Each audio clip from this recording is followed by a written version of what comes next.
अच्छा, हाँ, नोसिसेप्टिव, प्रोप्रायोसेप्टिव, याद है? चलो तो decision making ability, judgment means decision making ability of an individual, decision making ability of an individual is known as judgment। यहां अगर कोई डिसीजन ले पा रहा है तो क्या होगा? जजमेंट प्रेजेंट है। जजमेंट टेस्टिंग कैसे करेंगे? पेशेंट का जजमेंट टेस्ट कैसे करेंगे? और बोलो, कैसे करोगे जजमेंट टेस्ट? टीपने पे मत करो, पहले सुना करो, कान खुले रखो, क्योंकि तुम्हारा दिमाग एक टाइम पे एक ही काम करता है, या तो लिखेगा या सुनेगा। इसलिए तुम पहले सुनो, उसके बाद लिखो। या तो दिमाग को मल्टीटास्किंग बना लो कि दोनों काम एक साथ कर पाओ। तुम्हारा दिमाग पता नहीं इतना छोटा क्यों होता जा रहा है, एक टाइम पे एक ही काम कर रहा है। वो काम नहीं कर पाता, कहाँ कर पाता? यूं यूं दिख रहे हो ना, इसका मतलब काम नहीं कर रहा है। वही लिखी हुई चीज मैं बोल रहा हूँ, वो सुन के लिख सकते हो ना, तो यूं यूं क्यों करते हो?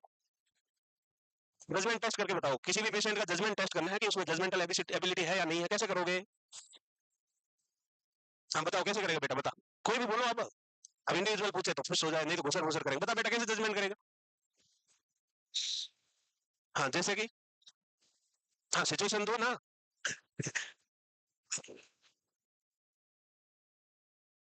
दवाई लेंगे कि नहीं लेंगे, ये सिचुएशन नहीं है बेटा। दवाई लेंगे कि नहीं लेंगे, ये जजमेंट नहीं है। हाँ, सिचुएशन देना है। आग लग गई, क्या करोगे? वो बोलेगा कुछ नहीं करूंगा, बेटर होगा, बुझ जाएगी अपने आप। या फिर डिलीजन ऑफ ग्राइंडिंग सिटी है, तो मेरे क्या होगा आग से, मुझे, मैं नहीं जलता आग से। तो जजमेंट टेस्ट करने के लिए साइकेट्रिक पेशेंट में सिचुएशन देंगे कि आप बताओ, इस कमरे में अब आग लग जाओ तो आप क्या करोगे? तो अगर उसका जजमेंट प्रेजेंट है या डिसीजन मेकिंग एबिलिटी है तो वो बताएगा भाग जाऊंगा, हेल्प के लिए बुलाऊंगा। अदरवाइज डिस्टर्ब है तो कहेगा मैं तो बेटा रहूंगा, मेरे को आग से कुछ नहीं होता। या फिर अलग सिचुएशन बताएगा कि मैं सारे खिड़की दरवाजे बंद करके अंदर ही रहूंगा। तो ये जजमेंट के लिए हमेशा सिचुएशन देना है, ठीक है? चलो अब लिख लो। बताई थी ना तुमको कहानी, जजमेंट खराब हो जाता पीने के बाद। भाई तेरा गाड़ी चला रहा था तो उसका डिसीजन मेकिंग एबिलिटी खराब थी, परसेप्शन भी खराब था और जजमेंट भी खराब था। हम्म दो ट्रक आ रहे थे, समझा बाइक है, बीच में से निकालेगा।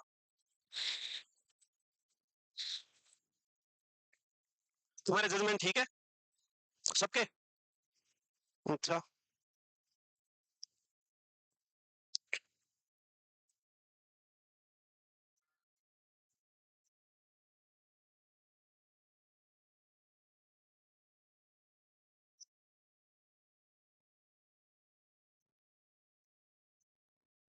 अरे शुतुरमुर्ग बात ना कर। हो गया, लिख लिया। अरे कोई इंसान जजमेंट डिसीजन ले पाता है इसका मतलब है उसका जजमेंट इंटैक्ट है। अगर डिसीजन नहीं ले पा रहा है इसका मतलब जजमेंट इम्पेयर्ड है। इतना ही तो लिखना है, इतना क्या लिखोगे? इनसाइट आ गया, इनसाइट। ये तुमको पता है इनसाइट के बारे में, कि उसको मेंटल हेल्थ कंडीशन की अवेयरनेस है। और इनसाइट मेनली साइकोसिस में एब्सेंट रहती है, न्यूरोसिस में प्रेजेंट रहती है। इनसाइट का मतलब है इंसान अपनी मेंटल हेल्थ और इलनेस के बारे में अवेयर है, मेंटल हेल्थ एंड इलनेस के बारे में अवेयर है, उसको पता है वो मेंटली हेल्दी है या डिस्टर्ब है, उसको हम इनसाइट कहेंगे। अगर पेशेंट को पता है कि वो साइकोसिस में एब्सेंट है, उसका जजमेंट इंटैक्ट है, अगर डिसीजन नहीं ले, कि उसको मेंटल हेल्थ कंडीशन की अवेयरनेस है। और इनसाइट मेनली साइकोसिस में एब्सेंट रहती है, न्यूरोसिस में प्रेजेंट रहती है। इनसाइट का मतलब है इंसान अपनी मेंटल हेल्थ और इलनेस के बारे में अवेयर है, मेंटल हेल्थ एंड इलनेस के बारे में अवेयर है, उसको पता है वो मेंटली हेल्दी है या डिस्टर्ब है, उसको हम इनसाइट कहेंगे। अगर पेशेंट को पता है कि वो मेंटली डिस्टर्ब है, इसका मतलब इनसाइट प्रेजेंट है। अगर पेशेंट को पता नहीं है कि वो मेंटली डिस्टर्ब है, इसका मतलब इनसाइट एब्सेंट है। और लैक ऑफ इनसाइट किसको कहते हैं बेटा? The term used to describe lack of insight है बेटा। हाँ, एनोसोग्नोसिया, क्या है वो? एनोसोग्नोसिया। इनसाइट के लेवल तुमको पता है? 6 लेवल पता है? पहला लेवल कंप्लीट डिनाइल, दूसरा slight awareness but denying at the same time, तीसरा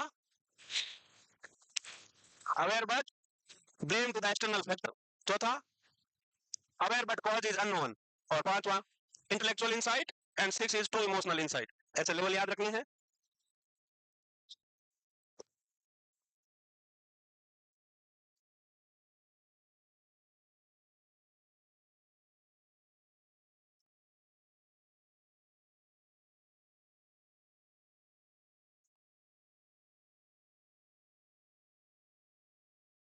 ये पेन ना होके तलवार है बेटा, कौन सा डिसऑर्डर है? ये पेन ना होके तलवार है, बाकी ना बोले, बीच में ना बोल।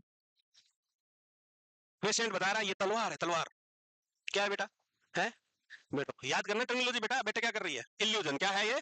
इल्यूजन है, इल्यूजन। हो गया? हो।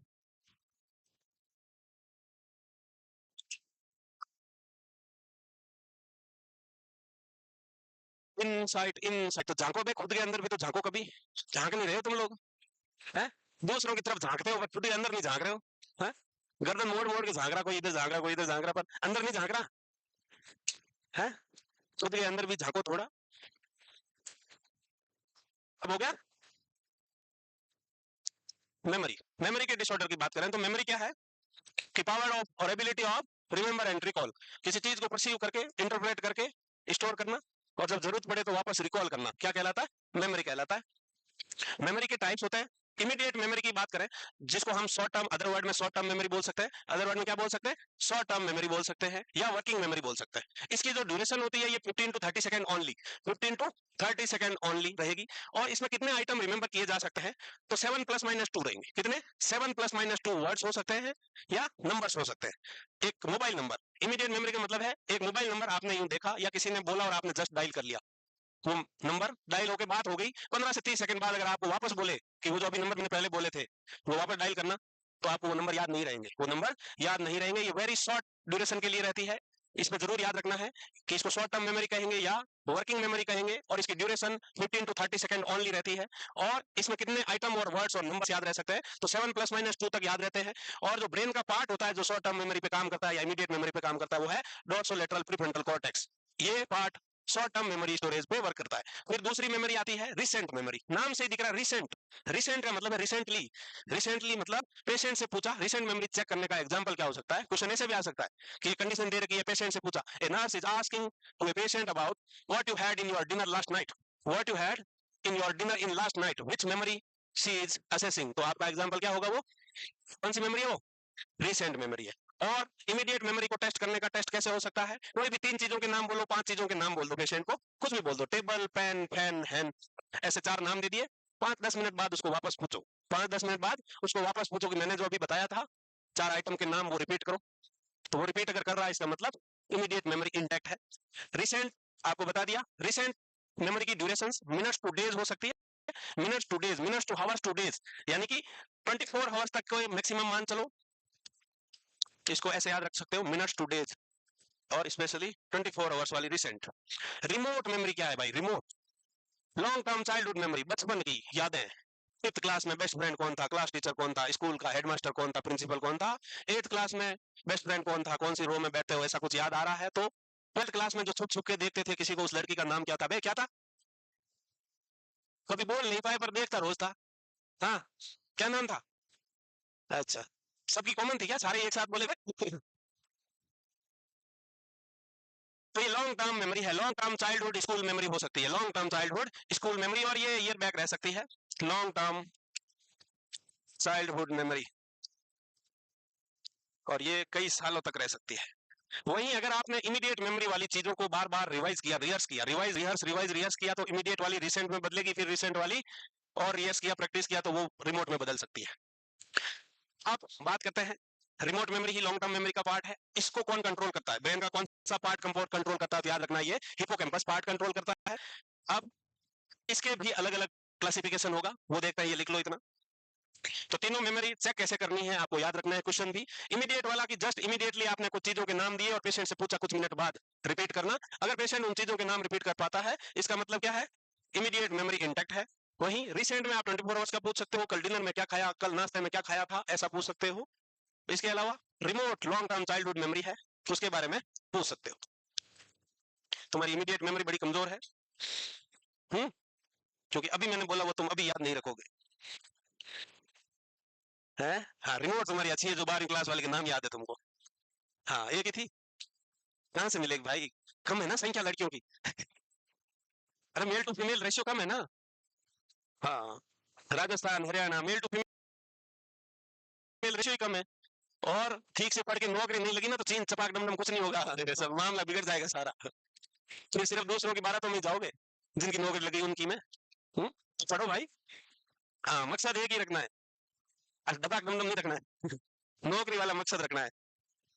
समोसे से कुछ नहीं होना भाई, समोसा तो आज खाओगे कल निकाल दोगे, कोई मतलब नहीं है। हो गया लिखे? हो गया? नो भी बोल रहे हैं कोई जोर से, जल्दी लिखो, थोड़ा हाथ जल्दी चलाएं भाई। कलर वलर इनको बाद में दें, अभी सिर्फ लिख लें फटाफट। सजावट बाद में करें भाई, सजावट में वक्त लगता है। पड़ोसी का देख ले, उन्होंने लिख लिया शायद, लिख लिया है। इसके अलावा एक टोपोग्राफिकल मेमोरी होती है, नाम से दिख रहा है टोपोग्राफिकल मेमोरी। टोपोग्राफिकल मेमोरी का मतलब क्या है? टोपोग्राफी का मतलब होता है जियोग्राफिक। अब यहाँ इंसान क्या करता है? Ability to orient oneself into space और रिकॉग्नाइज फेमिलियर प्लेस। ये वो मेमोरी है, जिस स्थान पे हम चले जाएं, जिस प्लेस पे हम चले जाएं, वो जगह हमें अच्छे से याद रहती है। अगर ये मेमोरी का डिस्टर्बेंस होगा तो अनजान जगह पे इंसान भटक जाता है। टोपोग्राफिकल मेमोरी का अगर डिस्टर्बेंस है तो हम जब भी अनजान जगह जाएंगे, अनजान शहर में जाएंगे, वहां की गलियों में भटक जाएंगे, कमरा नहीं मिलेगा, कहीं होटल लिया, होटल में एक बार बाहर निकल गए, वापस आने के लिए गलियों गलियों में ढूंढ रहे ऊपर मिली नहीं है? तो ये कौन सी मेमोरी का डिस्टर्बेंस है? टोपोग्राफिकल मेमोरी का डिस्टर्बेंस है। Getting lost when travelling alone is an example of failure of topographical memory. Question आता है कैसा कि इंसान अननोन प्लेस पे जाता है, कहीं अकेला जाता है, न्यू प्लेस पे जाता है और वापस रास्ता भटक जाता है, वहां खो जाता है, तो कौन सी मेमोरी का डिस्टर्बेंस है? तो याद रखना है वो टोपोग्राफिकल मेमोरी है। कौन सी मेमोरी? टोपोग्राफिकल मेमोरी, यानी डिफरेंट अननोन जियोग्राफिकल प्लेस और लोकेशन पे विजिट करते हैं तो वो प्लेस याद नहीं रहता, लोकेशन एग्जैक्ट याद नहीं रहती, इंसान भटक जाता है और भटका हुआ नौजवान बन जाता है, उसको हम टोपोग्राफिकल मेमोरी डिस्टर्बेंस कहेंगे। फिर आती है flash bulb memory. Flash bulb memory क्या है? नाम से क्या दिख रहा है? Flash bulb. ये एपिसोडिक मेमोरी है। यहाँ हाईली इमोशनल इवेंट्स याद रहते हैं। हाईली इमोशनल इवेंट्स का मतलब है जैसे तुम रोड साइड चल रहे थे और दो बड़े बड़े ट्रक आमने सामने इतनी जोर से टकराए और 5-7 आदमी मर गए थे और तुम लोग उधर जस्ट खड़े थे और तुमने देखा अपनी आंखों से और लोग रो रहे थे वहां पे, तो वो कितना हाईली इमोशनल एरिया वो सिचुएशंस है। वो हाईली इमोशनल सिचुएशन की जो मेमोरीज होती है उसको हम क्या बोलते हैं? फ्लैश बल्ब मेमोरी बोलते हैं। ये देखो, people remaining when where they were और what they were doing when they first heard the news of highly emotional events. या फिर कहीं बम ब्लास्ट हुआ, न्यूज देखी, अचानक से ऐसे ही फोन में न्यूज देखी, ऐसे फेसबुक देखते हुए या न्यूज आई कि मुंबई में सीरियल बम ब्लास्ट, 500 से ज्यादा लोग मारे गए, तो ये न्यूज हमेशा हमको ऐसे तुरंत याद रखती है, इमोशन इन्वॉल्व है। वो इमोशन इन्वॉल्व है तो याद ऐसे आएगी कि उस टाइम में अच्छा ये न्यूज आई तब मैं ये कर रहा था, या मैं वहां खड़ा था, या वहीं से जा रहा था, मैं जस्ट ही निकला था उस जगह पे और उसके बाद बम ब्लास्ट हो गए थे, ऐसे वाले क्या मेमोरी है? वो फ्लैश बल्ब मेमोरी है। कौन सी है? फ्लैश बल्ब मेमोरी कहलाएगी। तो दो मेमोरी देख लो। पहला एक टोपोग्राफिकल है कि यहाँ इंसान फेमिलियर प्लेस से ओरिएंट रहता है, रिकॉग्नाइज करता है, पहचानता है उसको। अगर टोपोग्राफिकल मेमोरी का डिस्टर्बेंस होगा तो अननोन और अनफेमिलियर जगह पे जाएगा तो वहां भटक सकता है। दूसरा फ्लैश बल्ब वाली मेमोरी है, वो मेमोरी जो हाईली इमोशनल सिचुएशन में इन्वॉल्व है, उसको फ्लैश बल्ब मेमोरी कहते हैं। और ये एपिसोडिक मेमोरी का पार्ट है। एपिसोडिक मेमोरी क्या होती है कि लाइफ इन एपिसोड, सीरियल्स में एपिसोड्स होते हैं, वेब सीरीज में एपिसोड्स होते हैं, वैसे ही लाइफ के भी इवेंट्स को एपिसोड्स में याद रखते हैं, वो एपिसोडिक मेमोरी कहलाती है। जैसे 5 तक एक स्कूल में पढ़े थे, पापा की ड्यूटी वहां थी, वहां रहे, वहां वो अलग फ्रेंड थे, उसके बाद 5 to 10, 6 to 10 अलग स्कूल अलग शहर में पढ़े, उसके बाद जिंदगी में ये हुआ, वहां 2 बेस्ट फ्रेंड थे, फिर नर्सिंग करी, कॉलेज में चले गए, 4 साल की मेमोरी का एक अलग एपिसोड बन गया, फिर अभी यहाँ जेएन से आ गए, यहाँ 1 साल का अलग एपिसोड बन गया, ऐसे ऐसे आगे जॉब करने जाओगे वहां का अलग एपिसोड बन गया। तो लाइफ की मेमोरी को एपिसोड्स में याद रखना एपिसोडिक मेमोरी है। क्या है? Episodic memory. सीरियल तो देखते हो? नहीं देख रहे? वेब सीरीज देख रहे हो? हाँ? देख रहे हो विनोद? हाँ? कैसे कैसे बात को घुमाया जाता है। हाँ?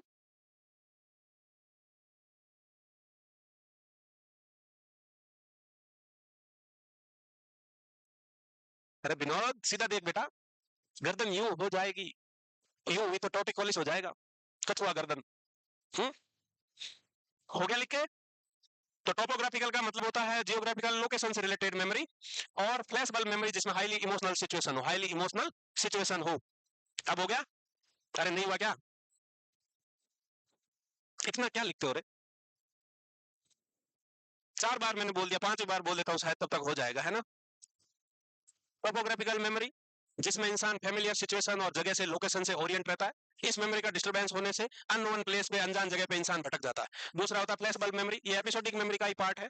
यहाँ वो मेमोरी स्टोर रहती है जो हाईली इमोशनल सिचुएशन में इन्वॉल्व हो, हाईली इमोशनल सिचुएशन में इन्वॉल्व हो। इसके अलावा एक मेमोरी होती है सेंसरी मेमोरी। नाम से दिख रहा है सेंसरी मेमोरी का मतलब क्या है? सेंसरी यानी कि क्या है कि सेंसेस है, derived from senses less than 1 second after an item is perceived. ठीक है, इस मेमोरी देखो, सेंस ऑर्गन ने कोई चीज तुरंत देखी, तुरंत माइंड में क्लिक हुआ, याद आया, वो कौन सी मेमोरी है? Sensory memory. इसके एग्जांपल है सेंसरी मेमोरी के टाइप्स है आइकॉनिक मेमोरी। पहली कौन सी है? आइकॉनिक मेमोरी का मतलब है आइकन। आइकन्स क्या होते हैं? आइकन्स हम देखते हैं। आइकन्स क्या है? अरे आइकन्स किसी चीज का, किसी भी चीज को हम देखेंगे, किसी भी चीज का शेप साइज वो कैसा दिखता है उसको हम देखेंगे। तो iconic is a store of visual information for a small duration. किसी भी चीज को एक बार देखा, अच्छा थोड़ी देर के लिए स्टोर हो जाएगी, देखा देखी सी लगेगी, वो कौन सी है? आइकॉनिक। फिर दूसरा आता है इकोइक। इको मतलब हियरिंग से रिलेटेड है, ये सुनी हुई चीजों का इंफॉर्मेशन है। ये क्या है? ऑडिटरी इंफॉर्मेशन का स्टोरेज है। ऑडिटरी इंफॉर्मेशन, जो चीजें सुन रहे हो कान से। कई लोगों की ये इकोइक मेमोरी बहुत अच्छी होती है, स्टूडेंटों की भी है, तुम में से भी कई लोग क्या करते हैं, कई दोस्त आपस में वो बोलते हैं ऐसे कि तू यार बोल, जो तुम पढ़ा है वो तुम बोल, मेरे को याद हो जाएगा। तो मेरे को ये कोई बहुत अच्छी, जब मैं तैयारी करता था तब मेरा रूममेट था, मैं उसको बोलता था तू यार एक बार मेरे को ये बता दे, सुन बोल के बता दे, मेरे को याद हो जाएगी। तो मेरे को सुनने से याद हो जाती तुरंत। मैं खुद लेके बैठा था, यूं बहुत देर तक याद नहीं होगा, किसी ने बताया मतलब सुना कानों ने, तो सुनते ही माइंड की बत्ती जलती है। तो ये अलग अलग लोगों का अलग अलग होता है। तो इकोई का मतलब होता है सुनी हुई चीजें अच्छे से याद रहना। हैप्टिक क्या है? हैप्टिक टच वाली स्टिमुलाई है। कौन सी स्टिमुलाई है? टच वाली स्टिमुलाई। तो सेंसरी मेमोरी जो सेंस ऑर्गन इन्वॉल्व है, जिसमें आइकॉनिक वाला विजुअल है, इकोइक वाला सुनी हुई चीजें हैं, और हैप्टिक वाला टच वाला रिलेटेड है। सेंसेशन, टच सेंसेशन वाली मेमोरी है।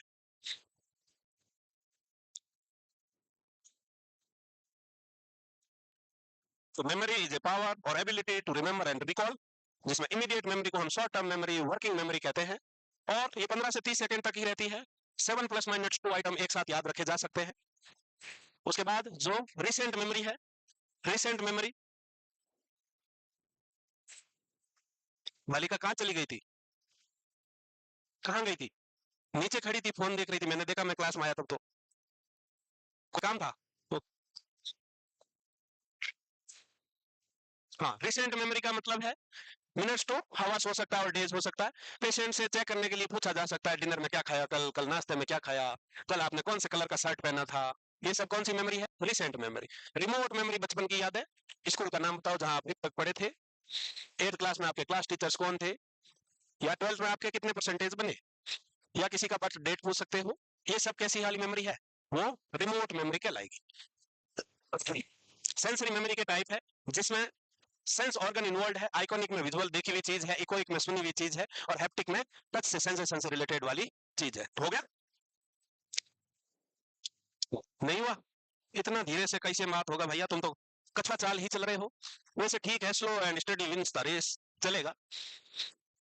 पर इस कछुआ चाल में कंसिस्टेंसी चाहिए। क्या चाहिए? कंसिस्टेंसी। कछुआ रेस तभी जीत सकता है जब वो इसी चाल को लगातार मेंटेन रखता हुआ चलता रहे।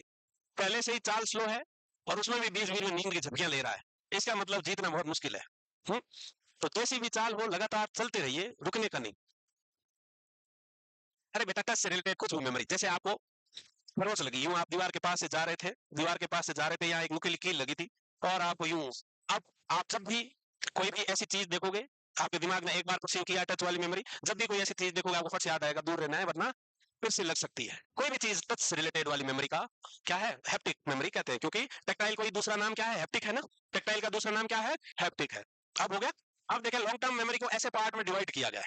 लॉन्ग टर्म मेमोरी को कैसे पार्ट में डिवाइड किया है? एक को बोलते हैं एक्सप्लिक्ट, और एक्सप्लिक्ट का दूसरा वर्ड है डिक्लेरेटिव। इसमें क्वेश्चन आते हैं, याद रखना, इसको हल्के में नहीं लेना।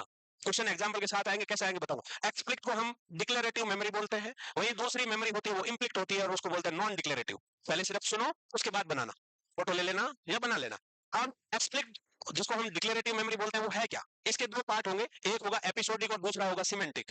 एपिसोडिक मैंने अभी तुमको बताया था कि life experience in events episodes, जैसे सीरियल वेब सीरीज के एपिसोड है, वैसे ही लाइफ के भी एपिसोड्स है, वो एपिसोडिक मेमोरी है। वही सिमेंटिक मेमोरी क्या है? ये knowledge, fact, GK, reasoning, rules, उसकी मेमोरी। जैसे 3 इंटू 3 कितना होता भाई? 3 मल्टीप्लाइड बाई 3 कितना है? ये मैथ की रीजनिंग आपको फैक्ट रूल से याद किया है आपने। ताजमहल कहाँ है?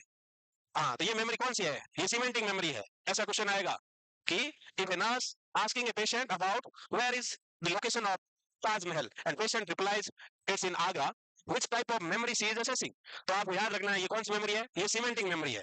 और एपिसोडिक वाली, लाइफ के एपिसोड वाली, जिस पेशेंट से बोल दिया 5वीं तक पढ़े थे उस स्कूल का नाम बता दो, या आप 10 साल तक कहाँ रहे थे, कौन से शहर में रहे थे? ग्वालियर रहे तुम? हाँ शाबाश बेटा, ग्वालियर में भी 5 साल रहा हुआ हूँ। पर मैं 5वीं तक नहीं रहा, बाद में रहा।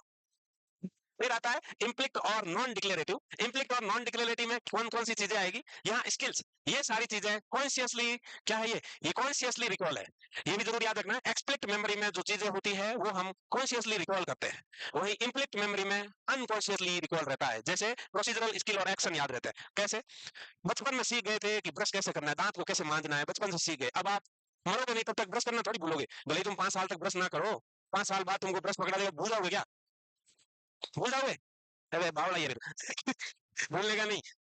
बचपन से साइकिल चलाना सीख लिए हो, बचपन में साइकिल चलाना सीख लिए, अब भले ही तुम 10 साल तक साइकिल ना चलाई और बाद में लाके तुमको साइकिल दी तो तुमको साइकिल चलानी भूल जाओगे क्या, चला लोगे ना। तो स्किल्स, जो भी स्किल्स है, अब ब्लड सैंपल लेना मेरे को आता है, कैनुला लगाना मुझे आता है, पर मैं नहीं लगा रहा पिछले कई सालों से, ये थोड़ी कि मेरे को आता नहीं है, अब जब भी मौका मिलेगा मैं सैंपल ले सकता हूँ। तो ये स्किल्स है। स्किल्स वाली मेमोरी इंसान भूलता नहीं है, उसको हम प्रोसीजरल मेमोरी बोलते हैं। और ये कौन सी मेमोरी का टाइप है, इम्प्लिक्ट मेमोरी का टाइप है। कौन सी मेमोरी का, इम्प्लिक्ट मेमोरी का टाइप। वही इमोशनल कंडीशनिंग क्या है, इमोशनल कंडीशनिंग, पेशेंट को स्टिमुलस देके कंडीशंस कर दिया है, जैसे क्लासिकल कंडीशनिंग में होता है। क्लासिकल कंडीशनिंग पता है यान पावलो ने दी थी, एक्सपेरिमेंट किया था डॉग पे, है, घंटी बजाई खाना दिया, घंटी बजाई खाना दिया, तो डॉग सीख गया कि घंटी बजते ही खाना मिलेगा। तो फिर उसने देखा कि घंटी बजाई, बजाते ही कुत्ता लार टपका रहा है, भले खाना ना पहुंचाओ, क्योंकि उसका माइंड सीख गया घंटी बजी मतलब खाना आने वाला है। तो अगर आप धीरे धीरे घंटी बजाओगे, खाना नहीं दोगे, घंटी बजाओगे खाना नहीं दोगे, तो धीरे धीरे लोग समझ जाएगा कि खाना नहीं मिलेगा, ओनली उल्लू बनाएंगे, है?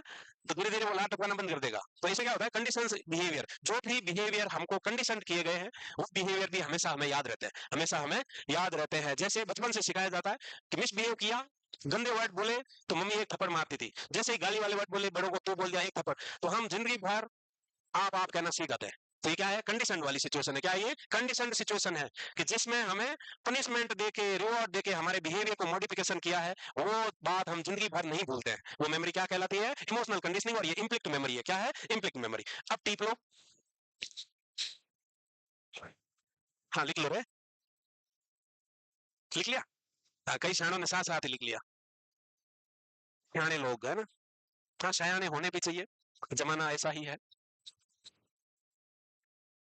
पर डेढ़ शाना नहीं होने का। लिख लिया, तो कितना दिमाग में क्या हुआ, क्या हुआ भाई, कौन बोला इतनी जोर से, क्या हुआ बेटा, ऐसा नहीं हुआ। तो क्या समझे, एक्सप्लिसिट मेमोरी, जिसको हम डिक्लेरेटिव मेमोरी बोलते हैं, और ये मेमोरी कॉन्शियसली रिकॉल पे काम करती है। कैसे करती है, कॉन्शियसली रिकॉल। और कॉन्शियसली रिकॉल का मतलब होता है जब हम चाहे जानबूझ के दिमाग को जोर लगा के उस चीज को याद कर सकते हैं, है ना। जैसे इसमें दो आती है, एपिसोडिक और सिमेंटिक। एपिसोडिक का मतलब है जब भी आपसे किसी ने पूछा, रेडिली अवेलेबल इन्फॉर्मेशन नहीं है, जब भी आपसे किसी से मैं पूछूं कि बेटा 5th क्लास तक पढ़ी हुई स्कूल का नाम बताओ, तो थोड़ी देर आप यू फोकस रहोगे और स्कूल का नाम याद आ जाएगा। तो ये इन्फॉर्मेशन कैसी है, ये एपिसोडिक है। दूसरा सिमेंटिक है। सिमेंटिक का मतलब होता है GK, fact, rules, regulation, laws और मैथमेटिकल रीजनिंग, ये सारे आपको याद है कि 3+3 6 ही होंगे, ये मैथ रूल कहता है। तो ये हमेशा आपको याद रहेगा। इसके अलावा ताजमहल कौन बनाया बे, है, अच्छा, क्यों बनाया, क्यों बनाया बेटा, ताजमहल कौन बनाया, तो मालिक नहीं था बे वो, कौन बनाया बेटा, अरे ये तो फेमस स्टोरी है ना। क्या हुआ, उदास काय लग रहे हो? क्या हुआ, पूछा, ताजमहल ही पूछा है। अरे हर किसी का सपना होता है कोई भी हमारे लिए भी ताजमहल बनवाए। अब मेरे लिए तो क्या ही बनाएगा कोई नहीं, मेरा सपना नहीं रहा ये अब ये मेरा सपना बिल्कुल नहीं है कि कोई मेरे लिए ताजमहल बना दे हाँ, ना ना भाई, ना रे, ऐसे काम नहीं होंगे। चलो, अब और ज्यादा क्लियर हो जाएगा। तो लिख लिया था बेटा, लिख लिया था, हाँ। अब देखो, उन्हीं दो चीजों का थोड़ा और क्लियर करने के लिए कि इम्प्लिक्ट मेमोरी क्या है। तो इम्प्लिक्ट मेमोरी है जो अनकॉन्शियस रिट्राइवल है, बताया था तुमको। ये नॉन वर्बल क्लू पे काम करती है, और इसमें क्या आएंगे, स्किल्स आएंगे। क्या आएंगे, स्किल्स। स्किल्स आपको बता दिया, ब्रश करना, साइकिल चलाना, ये सब भूलोगे नहीं कभी भी। वही यहाँ इमोशनली बेस्ड कंडीशनिंग वाली भी बता दिया तुमको, कंडीशंस, बिहेवियर जो मॉडिफाई किए गए हो पनिशमेंट या रिवॉर्ड से, वो चीज भी हम कभी नहीं भूलते। और वही प्राइमिंग का मतलब होता है exposure to stimulus affect future responses, वही प्राइमिंग है, कंडीशनिंग वही का ही पार्ट है प्राइमिंग। प्राइमिंग का मतलब यही है कि आपने बदतमीजी की, दे थप्पड़, बदतमीजी की, दे थप्पड़, फिर धीरे धीरे फ्यूचर में रेस्पॉन्स आप उसी हिसाब से करोगे। आपको हमेशा सिखाया कि बड़ों के आते ही आपको खड़ा होना है, अदरवाइज डंडे पड़ते थे बचपन में, टीचर मारता था क्लास में, ऐसे देखा सारे खड़े हुए, एक बच्चा खड़ा ही नहीं आया, पीछे ले डंडे डंडे, 2-3 डंडे मारे। तो अब वो सीख गया है, टाइमिंग हो गई है उसकी, कि अब वो फ्यूचर बिहेवियर हमेशा जब भी कोई बड़ा आएगा खड़ा होगा वो खुद। तो ये क्या है, प्राइमिंग। वही एक्सप्लिक्ट वाली कौन सी रिट्राइवल है, ये वर्बल क्लू पे काम करती है, जिसको हम डिक्लेरेटिव बोलते हैं। इसमें सिमेंटिक और एपिसोडिक आती है। और सिमेंटिक फैक्ट के रूल्स रेगुलेशन के फॉर्मूला वो सब की मेमोरी क्या कहलाती है,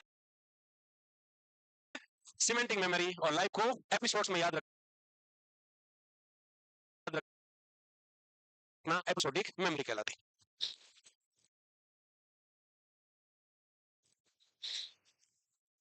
ठीक से याद रखना है मेमोरी को मेमोराइज करना है, अब पता चलेगा तुम्हारी मेमोरी कैसी है। अरे बहुत इजी है, इतने घबराने की जरूरत नहीं है। सोच के देख लो सिर्फ कि मेमोरी मेनली इमीडिएट, रिसेंट और रिमोट होती है। दूसरे वर्ड में बोले तो शॉर्ट टर्म और लॉन्ग टर्म होती है। शॉर्ट टर्म वही वाली है, शॉर्ट टर्म को हम वर्किंग बोल सकते हैं, इमीडिएट और रिसेंट तक को भी शॉर्ट टर्म में बोल सकते हैं। रिमोट इनके बीच वाली है, रिमोट नहीं रिसेंट इनके दोनों के बीच का है। ये रियर्स करते ही रिमोट में बोल सकती है, और रियर्स नहीं किया तो वो धीरे धीरे फेड अप हो जाएगी और चली जाएगी दिमाग से। मेमोरी मेमोरी डिस्टर्ब हो जाएगी, मेमोरी लॉस हो जाएगी, वो चीजें याद नहीं रहेंगे। वही लॉन्ग टर्म को दो पार्ट में डिवाइड किया है, एक है इम्प्लिक्ट, दूसरा एक्सप्लिक्ट। इम्प्लिक्ट और एक्सप्लिक्ट दोनों याद रख लेने हैं, जिसमें सिमेंटिक और एपिसोडिक है। सिमेंटिक वो मेमोरी है जो फैक्ट, रूल्स, जीके इसके बारे में याद रहने वाली मेमोरी है। एपिसोड्स लाइफ को एपिसोड्स के बारे में याद रखने की मेमोरी है। एपिसोड्स कौन सा एपिसोड चल रहा है अभी, वेब सीरीज का कौन सा एपिसोड देख रहे हो तुम, कोई आई नहीं, नहीं देखा, खत्म हो गया। 8 में आश्रम देखिए, आश्रम। या पंचायत, पंचायत अच्छी है, आश्रम अच्छी है। हाँ, बाबा जाने सबके मन की बात।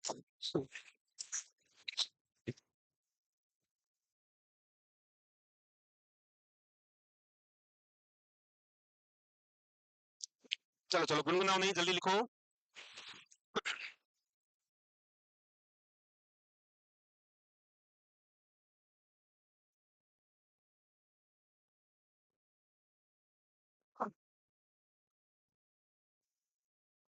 हो गया, अरे हो गया क्या, याद कितना हुआ, याद कितना हुआ। मैं क्या निकाल रही जेबों से, कुछ तो है। क्या छुपा के लाई, टॉफी। टॉफी छोटे बच्चे खाते हैं, हम अब बड़े हो चुके हैं।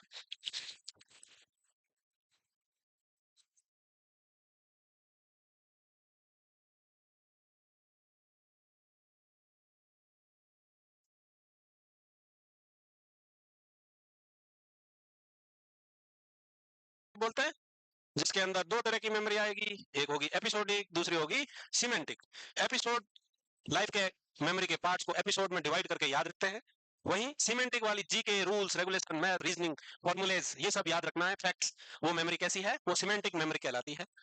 अगर किसी पेशेंट से पूछा है कि कल नाश्ते में क्या खाया, आपने कल नाश्ते में क्या खाया, क्या खाया, उपमा, ये कौन सी मेमोरी चेक किया है।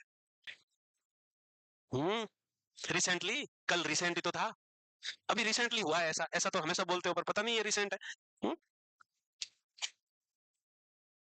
आपके नर्सिंग कॉलेज का नाम बताओ, नर्सिंग कॉलेज बीएससी जीएनएम कहां से किया, ये कौन सी मेमोरी का टेस्ट है, ये कौन सी मेमोरी का है, रिमोट मेमोरी का टेस्ट है। अभी आज क्लास शुरू होते ही, क्लास शुरू होते ही इनसाइट के लेवल्स मैंने बताए थे, उसमें इनसाइट का लेवल 6 क्या था, लेवल 6 क्या था, हाँ very good, true emotional insight. ये कौन सी मेमोरी का टेस्ट है, अभी पढ़ाया, आधे घंटे पहले ही तो था यार, आधा घंटे पहले ही तो था। हुँ? कल थोड़ी बताया मैंने। हाँ हाँ, ये कुछ बच्चे कह रहे हैं रिसेंट में आ जाएगा, फ्यू सेकंड से मिनट्स में आ सकता है, रिसेंट इमीडिएट मेमोरी है, but storage time 15 to 30 second की रहती है, अगर आप उसमें दोबारा काम नहीं करो तो वो चली जाएगी, उसका कहने का मतलब ये था। बट एक्चुअल में आपको इतना ऐसे ही याद रखना कि फ्यू मिनट्स आफ्टर ही पूछना है, लॉन्ग ड्यूरेशन वाला आते ही क्वेश्चन अगर ऐसा आ जाए तो आप उसको रिसेंट करना, नहीं तो गलत हो जाएगा मामला तुम्हारा, कॉन्सेप्ट खराब नहीं करने तुम्हारे, इसलिए तो ये याद रखना है तीनों चीज, इसका क्वेश्चन एग्जाम में आ सकता है। इसके बाद अब आती बात डिसऑर्डर की। डिसऑर्डर का मतलब है कि या तो वो भूलेगा या अननेसेसरी चीजें, बहुत चीज क्वेश्चन अगर ऐसा आ जाए तो आप उसको रिसेंट करना, नहीं तो गलत हो जाएगा मामला तुम्हारा। कॉन्सेप्ट खराब नहीं करने तुम्हारे, इसलिए तो ये याद रखना है तीनों चीज, इसका क्वेश्चन एग्जाम में आ सकता है। इसके बाद अब आती बात डिसऑर्डर की। डिसऑर्डर का मतलब है कि या तो वो भूलेगा या अननेसेसरी चीजें बहुत ज्यादा याद रखेगा, या फिर कुछ चीजें याद नहीं आएगा तो बीच में झूठी बात चिपकाएगा। मेमोरी के डिसऑर्डर में ऐसा होगा, या तो अननेसेसरी चीजें बहुत सारी याद रखेगा जिसको हाइपर एमनीसिया कहेंगे, या फिर चीजें भूल जाएगा उसको एमनीसिया कह देंगे, या फिर चीजें याद नहीं आएगी तो मेमोरी गैप को झूठी बातों से फिल कर देगा, उसको हम कन्फबुलेशन कहेंगे। क्या कहेंगे? कन्फबुलेशन। तो हाइपर एमनीसिया का है ये एक्सेसिव पावर, अननेसेसरी डिटेल को याद रखेगा, अननेसेसरी डिटेल्स याद रखेगा।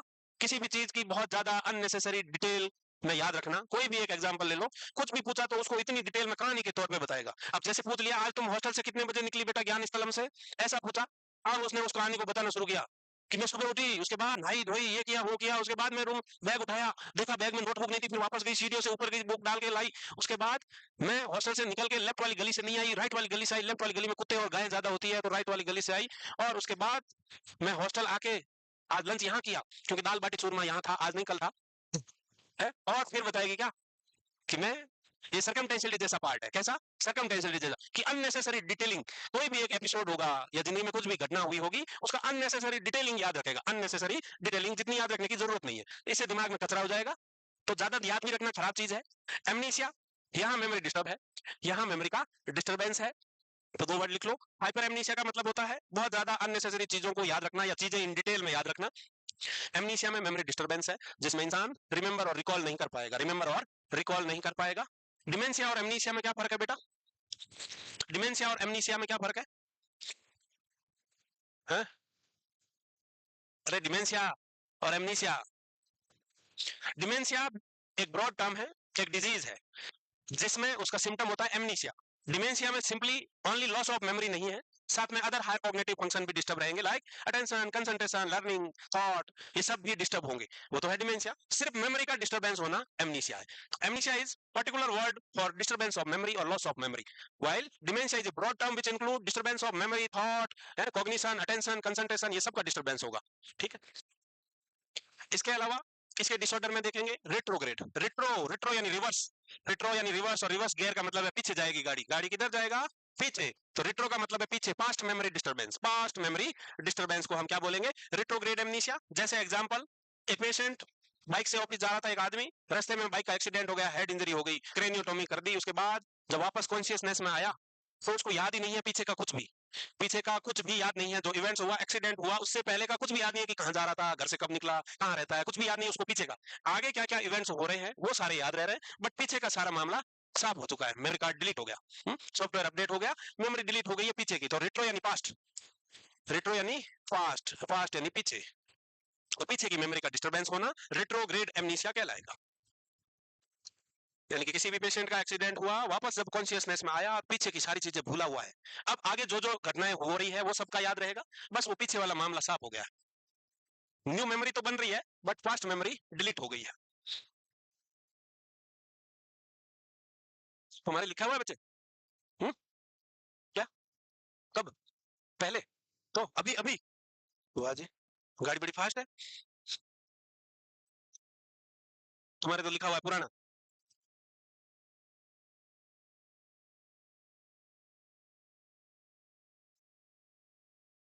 फोन है हाथ में, हाथ में फोन है उधर, क्या है में सबके? मर्जी है, हो गया लिख रहा हूं आगे।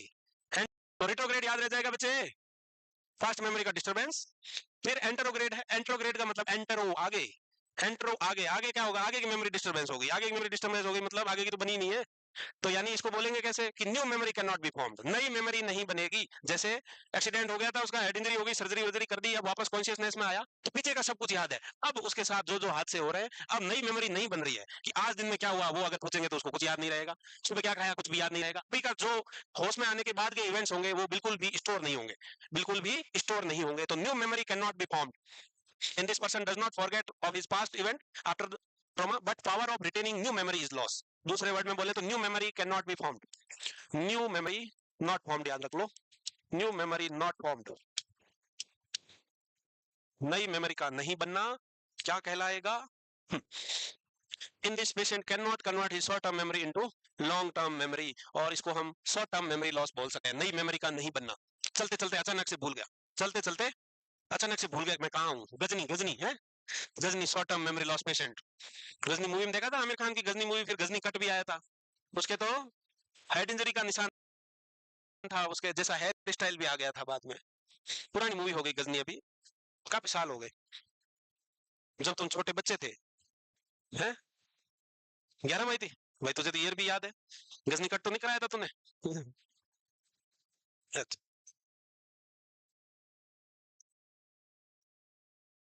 एंटेरोग्रेड, एंटेरो एंटेरो एंटेरो यानी आगे की मेमोरी नहीं बनेगी, जिसको हम बोलते हैं न्यू मेमोरी नहीं बनना, न्यू मेमोरी का नहीं बनना क्या कहलाएगा? Anterograde amnesia. Retro past memory loss, antero new memory का लॉस, यानी कि new memory can can't be stored और कांट बी फॉर्म्ड।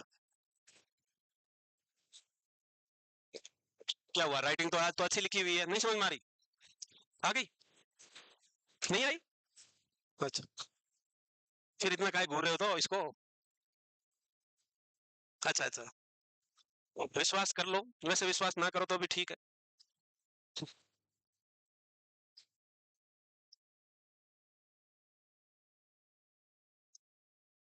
हो गया? अरे हो गया, दोनों याद रह जाएगी, एंट्रो एंड रिट्रो। रिट्रो यानी पास्ट मेमोरी डिस्टर्बेंस, एंट्रो का मतलब है new memory can't be formed, बस इतना याद रख लो। इसके अलावा एक होता है सर्कमस्क्राइब्ड एमनीसिया। सर्कमस्क्राइब्ड एमनीसिया का मतलब होता है किसी पर्टिकुलर इवेंट से जुड़ी हुई मेमोरी का भूल जाना, किसी पर्टिकुलर सिचुएशन इवेंट्स उससे जुड़ी हुई मेमोरी का भूल जाना सर्कमस्क्राइब्ड एमनीसिया है। और ये मेनली ट्रॉमा वाली, भयंकर हादसा सदमे वाली मेमोरी है, जो हमें तकलीफ देती है उस मेमोरी को भूलना सर्कमस्क्राइब्ड है। ट्रॉमेटिक इवेंट्स वाली है, कोई सीवियर एक्सीडेंट हो गया, 4 फ्रेंड पिकनिक पे जा रहे थे कार में, और कार का एक्सीडेंट हो गया, 3 मर गए, 1 बच गया, अब वो कितना भयानक हादसा था। तो धीरे धीरे उस इवेंट्स की मेमोरी को इंसान याद ही नहीं करना चाहता कि हम कार से कहां जा रहे थे, उससे जुड़ी हुई मेमोरी को बिल्कुल याद नहीं करना चाहता, और उस ड्यूरेशन की मेमोरी को भी बिल्कुल याद नहीं करना चाहता। ये क्या कहलाती है? सर्कमस्क्राइब्ड एमनीसिया कहलाती है, कि पर्टिकुलर ट्रॉमेटिक इवेंट से जुड़ी हुई मेमोरी का भूल जाना सर्कमस्क्राइब्ड एमनीसिया कहलाता है।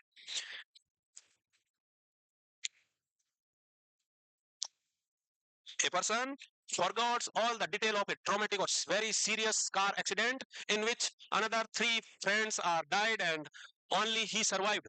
Which kind of memory loss is? तो आपको याद रखना है ये कौन सा एमनीसिया है, ये सर्कमस्क्राइब्ड एमनीसिया है। कौन सा है? Circumscribed amnesia. रिट्रो पास्ट था, एंटरो आगे का न्यू मेमोरी का है, सर्कमस्क्राइब ट्रॉमेटिक इवेंट्स का है, ट्रॉमेटिक इवेंट्स। बोले हो कुछ ऐसा हादसा है? फिर बोलो ना।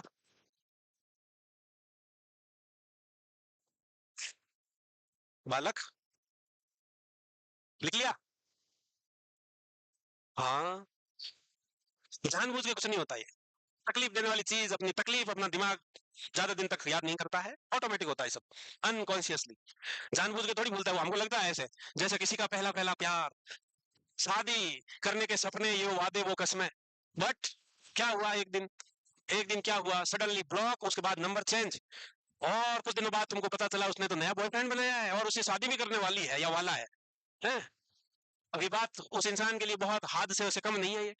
तो ये बात रोज तकलीफ देगी मन में, कुछ समय तक तकलीफ देगी देगी देगी, धीरे धीरे माइंड अपने आप तकलीफ देने वाली चीजों को साइड कर देता है। साइड करने का मतलब अनकॉन्शियस माइंड में डाल देगा, अनकॉन्शियस माइंड में गई मतलब हम भूल चुके हैं उसको, हम भूल चुके हैं। फिर तुम्हारे भी किसी दिन मोहल्ले में सुषमा आ जाएगी है, और तुम्हारे भी वो घाव भर जाएंगे है? चलो ठीक है। पैराएमनीसिया, पैराएमनीसिया का मतलब होता है फॉल्सिफाइड रिकॉल। फॉल्सिफाइड रिकॉल का मतलब है गलत रिकॉल करना, कोई चीज का गलत तरीके से रिकॉल होना, एक्चुअल में वो मेमोरी नहीं थी स्टोर हुई तब, पर अभी जब वापस रिकॉल कर रहे हैं, याद कर रहे हैं, तो उसको गलत तरीके से याद आ रही है, पूरी चीज याद नहीं आ रही है। तो इसी का एग्जाम्पल होता है कन्फाबुलेशन, इसी का एग्जाम्पल होता है confabulation. The person tell about the memory which does not happen in his life, इसी का एग्जाम्पल है। अरे क्या हुआ भाई साहब? कन्फाबुलेशन का मतलब यही है कि unconsciously filling the memory gap with false memory, unconsciously fillings the memory gap with false memory, यानी कि इंसान से कुछ पूछा, कोई वर्ड पूछा, कोई कहानी पूछी, स्टोरी पूछी, क्वेश्चन का आंसर पूछा, जब उसको याद नहीं आ रहा था, तो वहां जो मेमोरी का गैप आ रहा है, जहां याद नहीं आ रहा था, वहां जो मेमोरी गैप बन रहा है उसको फॉल्स मेमोरी से फिल किया, फॉल्स मेमोरी से फिल किया। जब हम एग्जाम लिखते थे, शॉर्ट नोट्स लिखते थे, तो अपन को भी आंसर याद नहीं आता है, तो बीच में यूं ही चिपकाते हैं ना कहीं कहीं कुछ भी सेंटेंस, वो कन्फर्मुलेशन है वो। क्योंकि पैराग्राफ तो पढ़ने तो भरने पड़ेंगे, छोटा मोटा चिपका के आंसर को तो बड़ा करना पड़ेगा ना, वो कन्फर्मुलेशन है। क्योंकि रियल आंसर तो याद नहीं आ रहा है, तो रियल आंसर याद नहीं आ रहा है, तो उस कहानी को पूरा करने के लिए बीच में झोटा चिपकाना होगा कुछ ना कुछ, वो कन्फाबुलेशन है। वो क्या है? कन्फाबुलेशन।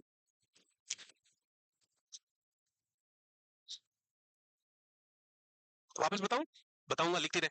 कन्फाबुलेशन का मतलब यही है कि फॉल्सिफाइड रिकॉल, जिसमें मेमोरी गैप फॉल्स मेमोरी से भरी जाती है।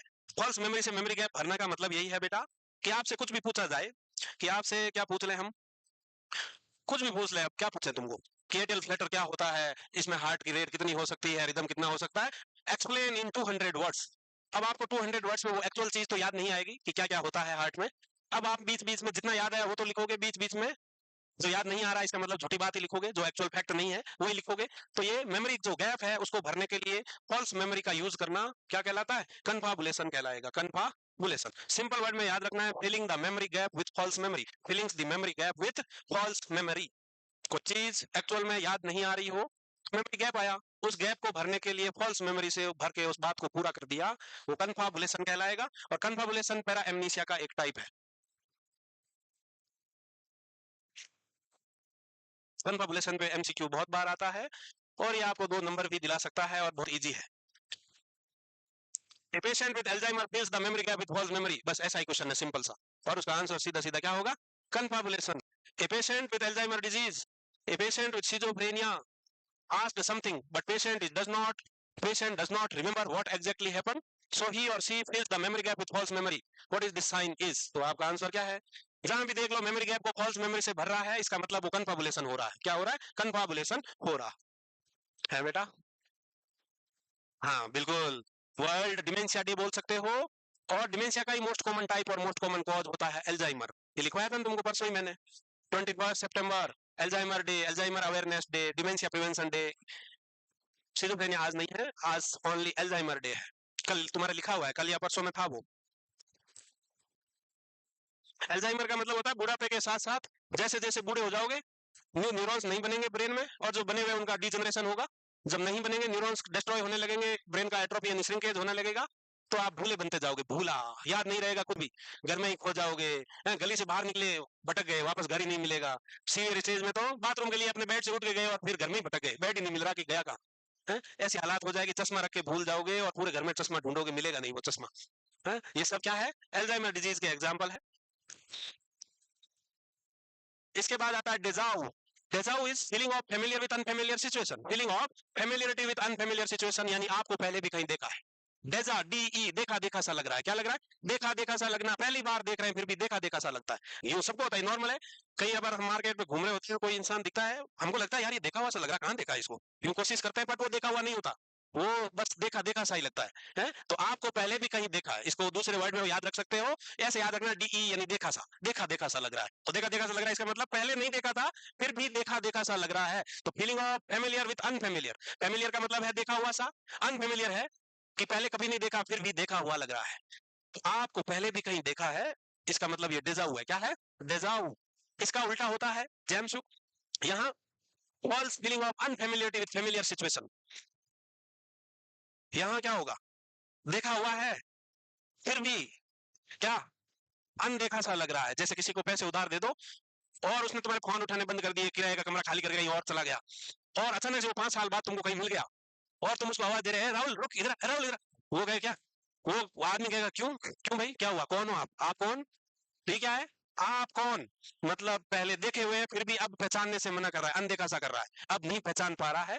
तो ये जेम्साउ है, यानी जानता नहीं, ऐसे याद रख सकते हो। ये है डी देखा हुआ सा, और ये जानता नहीं। जेम्स हाउस से कैसे याद लगता है, जानता नहीं, जबकि एक्चुअल में जानता है, एक्चुअल में तो जानता है, देखा हुआ है पहले फिर भी अनजान बन रहा है, फिर भी अनजान बन रहा है या चीजें अनजान लग रही है। तो डेजाउ और जेम्स हाउस दो वर्ड काफी कंफ्यूजिंग है, बट आपको याद रखने होंगे, एग्जाम में क्वेश्चन आएगा, वहां दिमाग सही से चलाना, गड़बड़ घोटाला नहीं करना है। कि deja vu is feeling of familiarity with unfamiliar situation, आपको पहले भी कहीं देखा है, ये डिजाउ है। आपको पहले भी कहीं देखा है, ये डिजाउ है, देखा है पहले कहीं।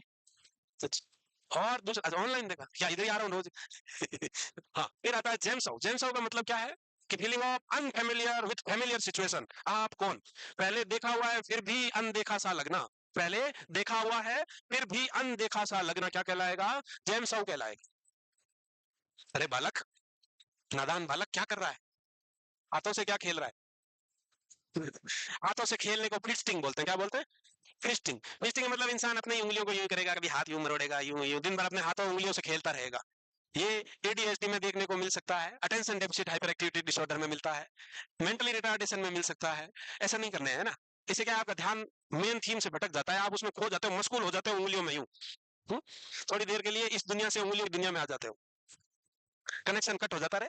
तो डिजर्व याद रह जाएगा कि देखा देखा सा लगना, देखा देखा सा लगना, feeling of familiarity with unfamiliar situations, डेजाउ।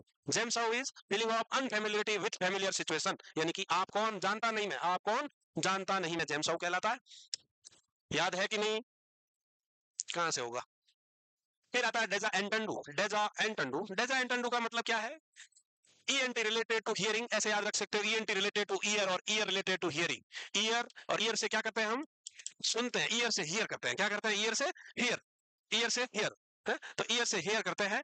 तो यहाँ क्या होगा, सुना सुना सा लगना, पहली बार सुन रहे हैं कोई साउंड, कोई आवाज, कोई म्यूजिक, फिर भी ऐसा लगना कि ये सुना सुना सा है। क्या है ये, सुना सुना सा है, सुना सुना सा नहीं, सुना सुना सा लग रहा है कि hearing something new, hearing something new, अच्छा लिखता हुआ है, hearing something new, hearing something new, perceived as, perceived as heard previously,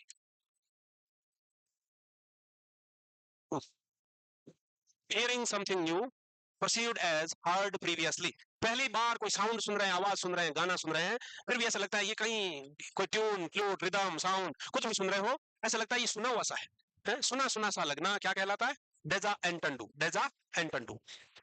ऐसा ही एक होता है deja pense, deja pense, pense is related to thought, pense is related to thought. तो thought में क्या होगा कि new thought perceived as, perceived as thinked previously, thinked previously। देख रहा विनोद कैसे लिख दिया अल्बर्ट आइंस्टीन जैसा, हाँ, ये हैंड राइटिंग अल्बर्ट आइंस्टीन से चुराई हुई है। देख रहा विनोद तुम,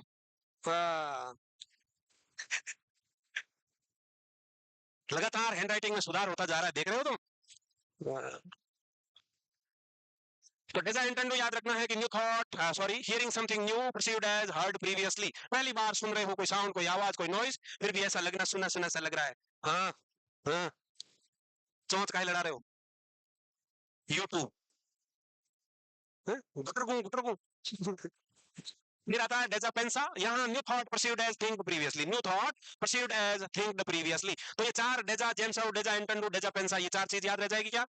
अब मैं पूछूं आके उधर, पूछने पे बिल्कुल क्या याद नहीं है बताओ। सबसे पहले डिजाउ, इधर सुना बे ओ शतुर्मुर्ग, डिजाउ, डिजाउ यानी feeling of familiarity with unfamiliar situation, यानी कि आपको पहले भी कहीं देखा है, डेजाउ देखा देखा सा लग रहा है। वहीं जेम्साउ यानी जानता नहीं, तो feeling of unfamiliarity with familiar situation. Deja entendu ENT related to ear and ear related to hear, तो हियर में hearing something new perceived as heard previously, पहली बार सुन रहे हैं फिर भी सुना सुना सा लगना, सुना सुना नहीं, सुना सुना सा लगना। फिर आता है आपका डेजापेंसा, जिसका मतलब है new thought perceived as thinked previously, पहली बार किसी के बारे में सोच रहे हैं फिर भी हमें ऐसा लगता है ऐसा हम पहले भी सोच चुके हैं। ये तुम बता दोगे, ये क्वेश्चन पहले करवाया हुआ है फिर भी बताओ, पुराने बच्चे ना बताएं। हाँ अब आएगा मजा, चारों शब्द बताए हुए तुमको डिल्यूजन को छोड़ के।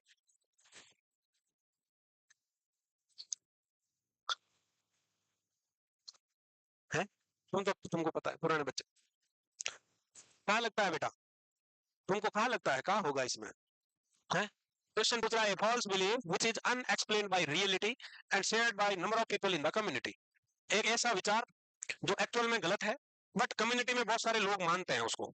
क्या है ये, गांव में तालाब के किनारे पीपल के पेड़ में भूतनी रहती है, गांव के तालाब है, गांव से बाहर वहां एक पीपल का पेड़ है बड़ा सा, उसमें भूतनी रहती है।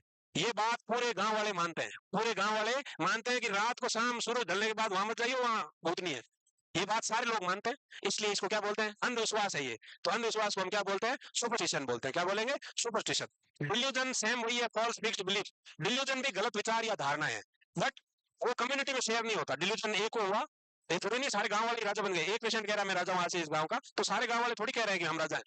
तो ये मल्टीपल पीपल में शेयरिंग नहीं है डिल्यूजन का। सुपरस्टिशन जो अंधविश्वास होता है वो एक पर्टिकुलर एरिया कम्युनिटी में शेयर किया जाता है, सारे लोग मानते हैं उस बात को, सारे लोग मानते हैं। तो ये डेफिनेशन लिख लो सुपरस्टिशन की, लिख लो, कहीं भी लिख लो, कोने में, ऊपर, ये मेमोरी का डिस्टरबेंस नहीं है बेटा, इसलिए अलग लिखना, कहीं भी लिख लो, किसका डिस्टरबेंस है ऐसा तो नहीं आएगा।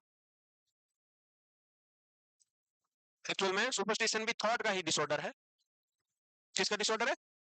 क्योंकि ऐसा मानना है कि भूत नहीं रहती है। कौन? हाँ, भूतिया बंगला। हाँ, भूत वाला पेड़ है। इसमें एक वर्ड लिखा है बेटा, ये क्या है? हेल्यू। हेल्यू क्या है बेटा? ये हेल्यूसिनेशन नाम का क्या है? ये क्या मामला है? फॉल्स फिक्स्ड बिलीव हेल्यू का होगा बेटा, ये तो डेल्यू है hallucination. False false fixed perception नहीं बेटा। हेल्यूसिनेशन का मतलब है false perception. False perception in the absence of stimuli. कोई नहीं है, ना बंदा ना बंदे की जात, फिर भी कोई दिख रहा है, कोई सुनाई दे रहा है। भूत दिखे, भूत। कौन दिखे? भूत। हाँ, रात को 12 बजे ऐसी आवाज सुनाई दे, फुल अंधेरा, लाइट कटी हुई और एकदम छन छन है?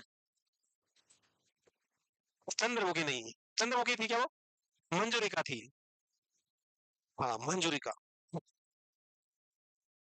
और क्या लिखा हुआ है? और तो लिखा हुआ है, ठीक है, तुमको आएगा आगे वो। हो गया लिखे? हाँ। अब डिसऑर्डर पढ़ेंगे इमोशंस। इमोशन बहुत जरूरी है। इमोशन इंसान की जिंदगी में कलर भरने वाली चीज है। इमोशन क्या है? इमोशन से ही इंसान की जिंदगी रंगीन है, अदरवाइज जिंदगी ब्लैक एंड व्हाइट है। अदरवाइज जिंदगी ब्लैक एंड व्हाइट है। खुशी, गम, रोना धोना, प्यार, अगर ये ना हो तो जिंदगी कैसी होगी? हाँ, ब्लैक एंड व्हाइट। कलर नहीं आएगा। कलर कौन भरता है? इमोशन। और इमोशन से ही ड्रामा होगा, एक्शन होगा।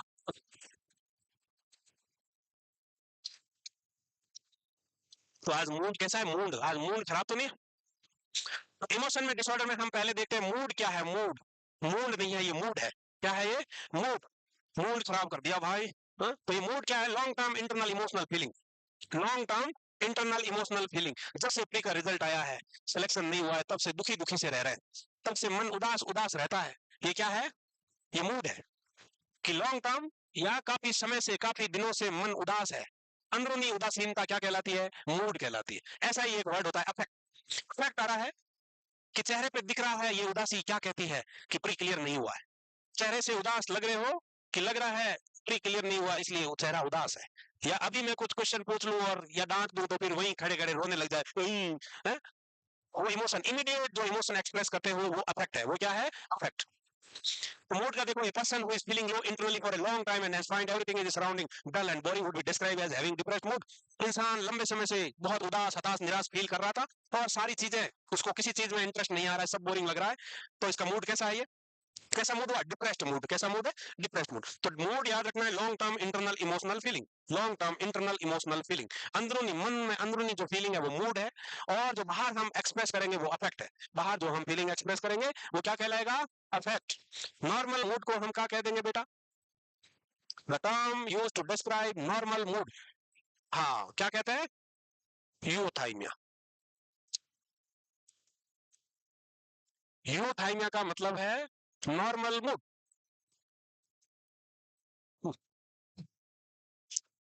तो मूड खराब नहीं करने का है, मूड अच्छा रखना है। कैसा रखना है? अच्छा। ठीक है, तुम्हारा मूड आज लग तो नहीं रहा। बदले बदले से लग रहे हो तुम लोग। हम्म? बदले बदले से लग रहे हो काफी दिनों से। पानी से डर तो नहीं लगता तुमको? हम्म? बदले बदले से लग रहे हो कुछ दिनों से। हम्म? क्या मामला है? क्या मामला है? हम्म?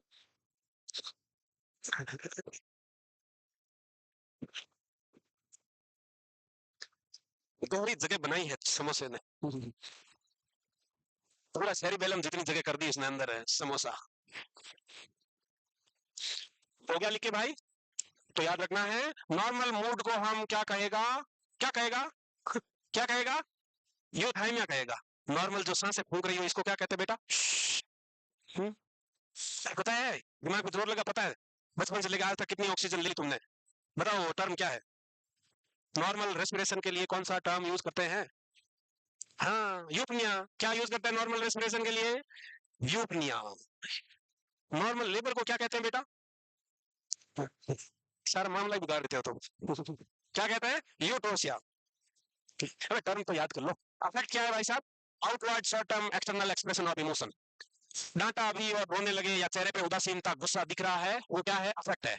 और अंदरूनी मन में दुखी है काफी दिनों से, वो मूड था। और आपकी उदासी आपके चेहरे पे दिख रही है, वो अफेक्ट है। वो क्या है? Affect. A depressed mood person during the interview avoid looking into the eyes of examiner and started crying. Depression वाला उदास मरीज था, उससे पूछा क्यों उदास था? क्योंकि उसकी सोना बाबू भाग गई, बच्चे अकेले हो गए, वो भी अकेला रह गया। अब बहुत दिनों से उदास, अकेला, उदास, हताश, निराश होकर डिप्रेशन में चला गया। अब हॉस्पिटल में दिखाने लाए तो वहां डॉक्टर ने पूछा, बताओ क्या दिक्कत है, क्यों चली गई वो? तो फिर बात बताते बताते रोने लगा। क्या लगा?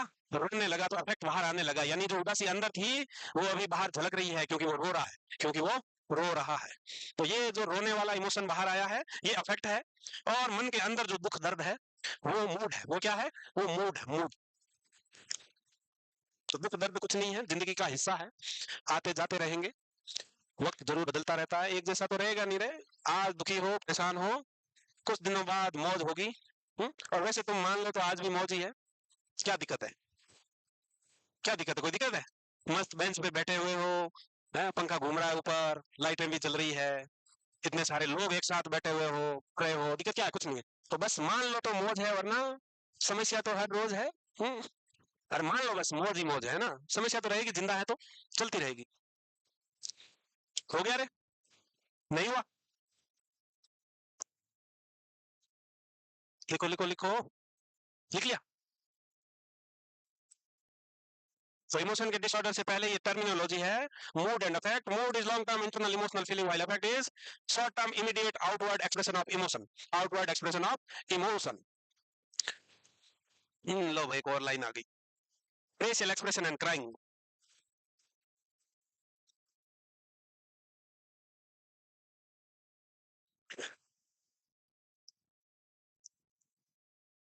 अरे सो मत भाई, सो मत। तुम, अरे तुम सो रही हो? अरे बालिका सो रही है कि लिख रही है? नहीं, तुम्हारे पीछे सो रही हो कि लिख रही हो? लिख रहे हो? कॉपी तो आगे सबके है। अच्छा, सोते सोते लिख रहे हो, लिखो लिखो। इफेक्ट क्यों दिख रहा है उदास वाला? अब हो गया? तो मूड, अंदरूनी दुखी आत्मा, वो मूड है। वहां चेहरे उदास, मुरझाया हुआ चेहरा, लटके हुआ चेहरा, सड़ा हुआ चेहरा, क्या कहलाता है? अफेक्ट कहलाता है। ठीक है, चल। फिर और बात करें अब, इमोशन की क्वालिटी कैसी होगी? क्वालिटी में हम देखेंगे कि या तो मूड एलिवेट होगा, और जब मूड एलिवेट होगा तो उसको हम कैसा बोलेंगे? खुशी वाला है। कैसा वाला है ये? प्लेजरेबल इफेक्ट है। कैसे है ये? प्लेजरेबल इमोशन है, खुशी वाले इमोशन। तो खुशी वाले इमोशन के 4 लेवल होते हैं, ये मेनिया में देखने को मिलता है। एक होता है यूफोरिया, एक इलेशन, एक एक्सल्टेशन, एक एक्टेसी। यूफोरिया का मतलब होता है mild elevation of mood and feeling of happiness. Euphoria is mild elevation of mood, mild elevation of mood and feeling of happiness, feeling of happiness.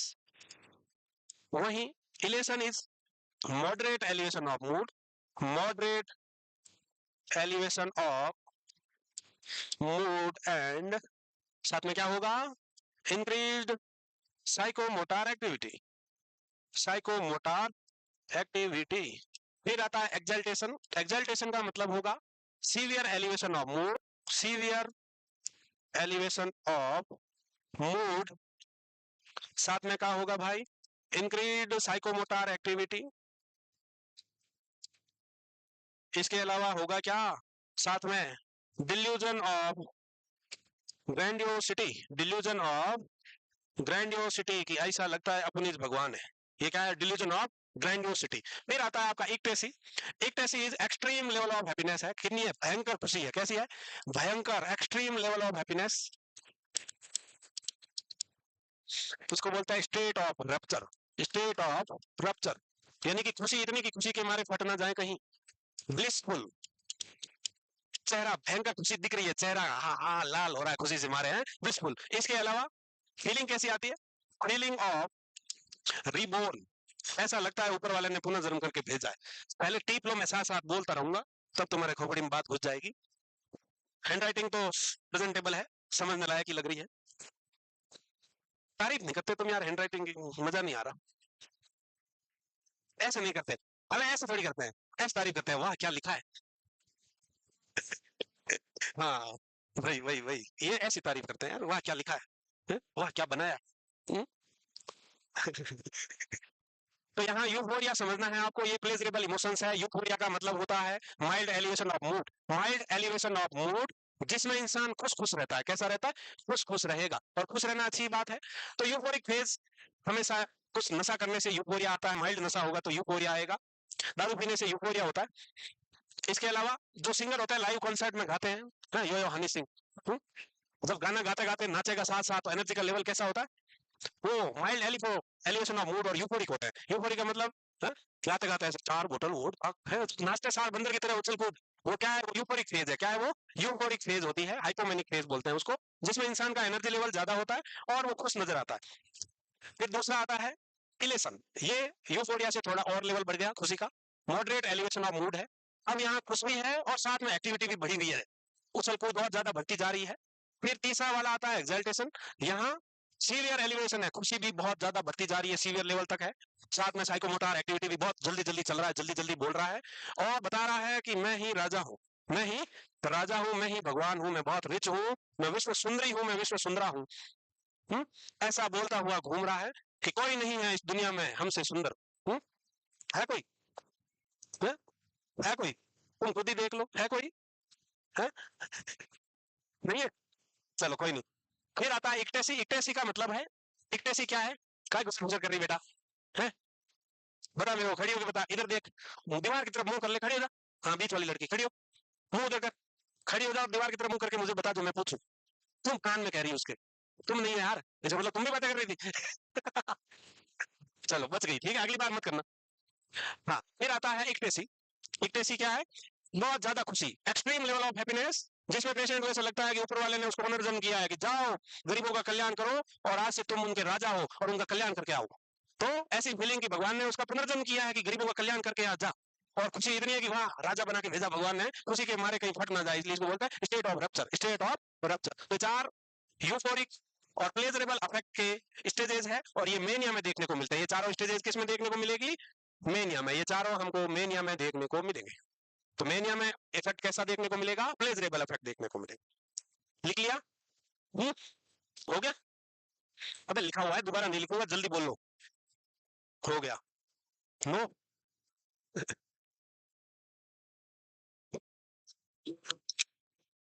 हो गया। अब अब उदास वाले मूड कैसे होंगे, वो तो थे खुशी वाले इमोशन, अब उदास, चलो, अब उदास वाले मूड कैसे होंगे, वो तो थे खुशी वाले इमोशन, अब उदासी वाले, डिप्रेशन वाले पेशेंट में देखने को मिलेंगे।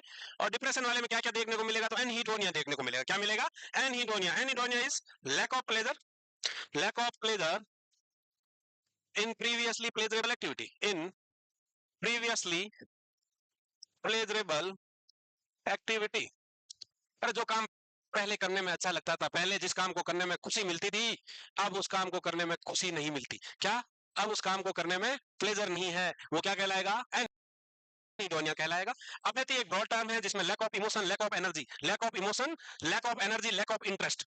अपेथी क्या है कि lack of emotion, energy, lack of energy, emotion और इंटरेस्ट, इमोशन और इंटरेस्ट, ये क्या कहलाएगा, अपेथी कहलाएगा। वहीं ग्रीफ क्या है, normal emotional response to an loss, normal emotional reaction, emotional reaction to loss. अरे कुछ भी नुकसान हो गया, उसके पीछे जो हम इमोशनल रेस्पॉन्स देते हैं उसको हम बोलते हैं ग्रीफ। किसी की डेथ हो गई फैमिली में, फ्रेंड्स में, तो जो उदासीनता आती है, रोना आता है, आंसू आते हैं, वो क्या कहलाता है, वो ग्रीफ कहलाता है। ग्रीफ यानी दुख। और डिप्रेशन यानी सैडनेस ऑफ मूड, डिप्रेशन यानी सैडनेस ऑफ मूड।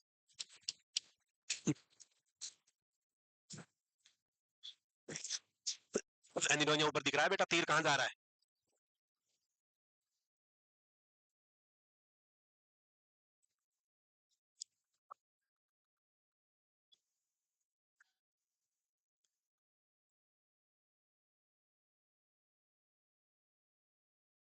तो खुशी वाले इमोशंस में आपने देखा euphoria, euphoria is mild elevation of mood and feeling of happiness. उसका नेक्स्ट स्टेप था, क्या था, elation, moderate elevation of mood and increased psychomotor activity.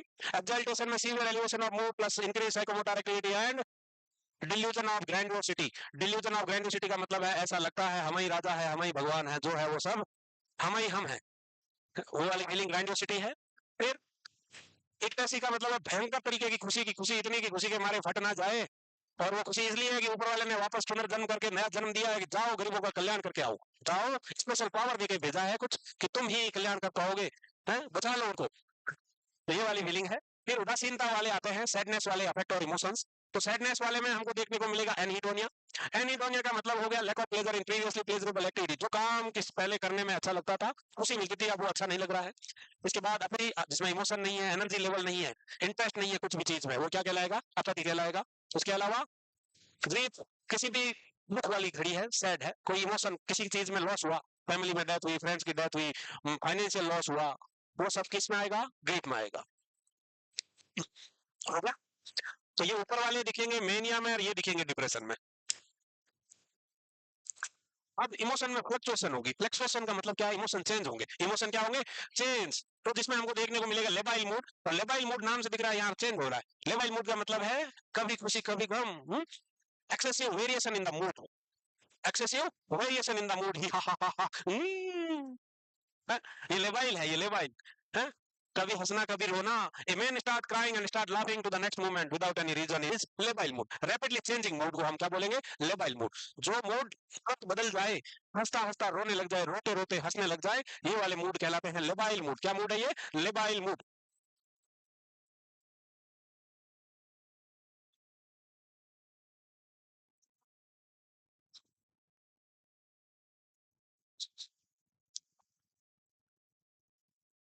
तुम्हारा मूड अभी कैसा है? कैसा है रे? हैं? अरे यार तुम्हें, हाँ यार तुम ये क्या करते हो? समोसा हो गया लिख के। लेबाइल मूड जिसका मतलब है variation in the mood, rapidly changing mood, rapidly shifting mood, from happiness to sadness, from happiness to sadness और सैडनेस टू हैप्पीनेस।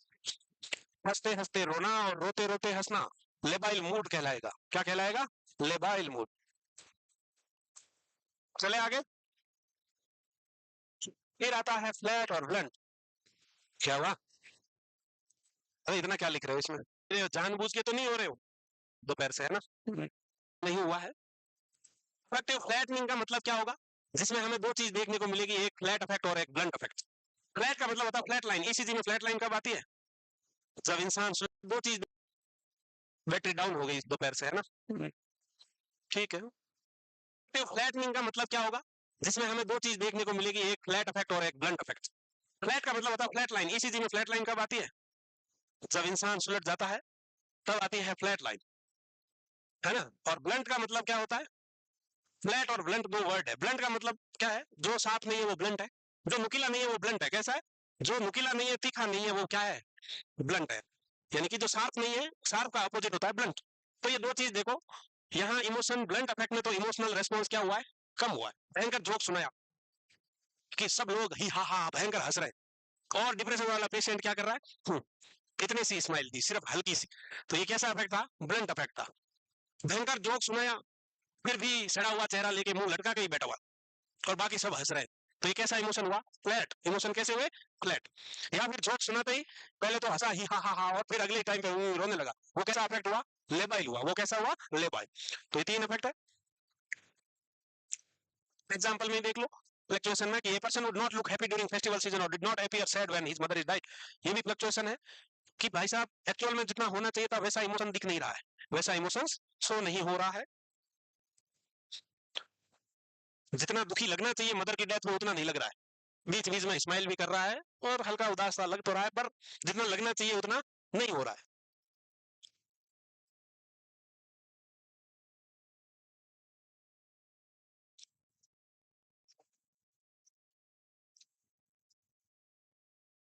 लिख लिए? लिख लिया है? हो गया? तो क्या था? पटाखा? बम? मेरी गाड़ी इधर नहीं है, उधर है, तुम्हारे पीछे गाड़ी है जस्ट। आवाज इधर से आई थी, उधर नहीं थी। कोई नहीं, तुम लोग इतने उठा के ले जाना, है ना? हाँ समोसा खिला देंगे। सस्ते मजदूर लग रहे हो तुम समोसे वाले। समोसे के बदले अगर तुम गाड़ी उठा के ले जाओगे पंचर की दुकान तक और पंचर निकलवा दोगे, पक्का ही खिला देंगे। हो गया ये? चलो। अप्रोप्रिएटनेस। हो गया ये? चलो।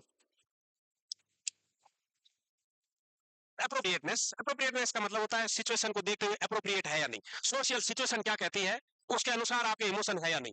यानी कि किसी की डेथ पे जा रहे हो, किसी की डेथ पे जा रहे हो, बॉडी रखी हुई है, सारे वहां बैठे उदास हो, कोई रो रहा है और पेशेंट गया वहां रामलाल, मजा आ गया, वाह क्या सीन है, मजा आ गया भाई साहब, ये क्या है, ये सिचुएशन के अकॉर्डिंग नहीं है, है? किसी की शादी हो रही, डीजे बज रहा है, सब नाच रहे हैं, झूम रहे हैं, और रामलाल आया रोता हुआ, हाँ ठीक है, उसकी गर्लफ्रेंड की शादी हो रही तो छुप के रोए, ऐसे रोता हुआ थोड़ी आएगा स्टेज पे वहां।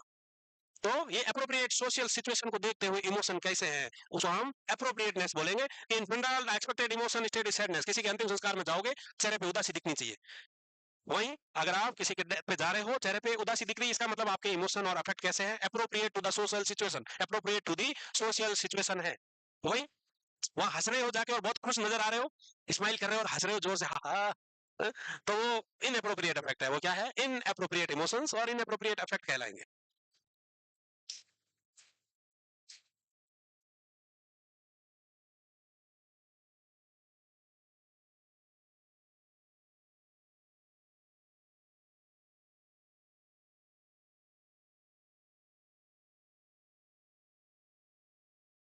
हो गया?